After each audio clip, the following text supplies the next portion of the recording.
সকাল ৯টার দিকে আমাদের ফকিরহাট ফায়ার সার্ভিস বা রেস্কিউ টিম আর কি, ওনারা আমাদের ফকিরহাট ইমার্জেন্সিতে মানে একটা মুমূর্ষু অবস্থায় এবং খুব খারাপ একটা অ্যাক্সিডেন্ট হতো, সে একটা অ্যাক্সিডেন্ট নিয়ে আমাদের হাসপাতালে আসেন। হাসপাতালে আসার আমরা এক্সামিন করে দেখি পেশেন্টের বাম পা ক্রাশ ইঞ্জুরি, তারপরে ফ্রন্টাল সামনের দিকে বোনসগুলোতে সামনের দিকে ফ্রন্টাল বোনস ডিফ্রেস ফ্র্যাকচার, খুবই অবস্থা খারাপ। আমরা এখানে প্রাথমিক অবস্থা আমরা এখানে যা করা দরকার যা করা লাগবে আমরা ব্লিডিং বন্ধ করছি আগে, তারপরে স্যালাইন চালু করছি, ইনজেকশন দিছি।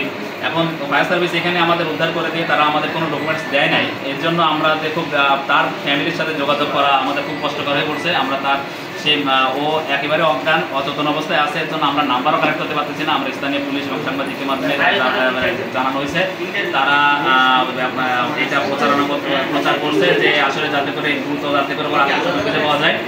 আমরা যে জিনিসটা সবচেয়ে বড় সমস্যায় পড়ছি সেটা হচ্ছে এই মুহূর্তে ওকে রিফার করা লাগবে আর্জেন্ট। কেন এই মুহূর্তে ওটি লাগবে? কারণ যেহেতু ডিফ্রেস ফ্র্যাকচার বোনস মাথার যে ফ্র্যাকচারগুলো, পেশেন্ট এরকম থাকলে ও ইন্টারনাল হেমোরেজ হতে পেশেন্ট মারা যেতে পারে, এর জন্য আর্জেন্ট আমাদের লাগবে রিফার। কিন্তু ওর নিকটস্থ আত্মীয় স্বজনের আমার কোনো ডকুমেন্ট নাম্বার আমরা কালেক্ট করতে পারি নাই। ও মহিলা বারবার নিজের নাম্বারই বলতেছে। এখন এই ব্যাপার যাতে করে দ্রুত অবস্থা গ্রহণ করা হয়, এর জন্য আমি সাংবাদিক আমাদের প্রশাসন মহোদয় সবাইকে জন্য আমরা অনুরোধ করছি। ধন্যবাদ।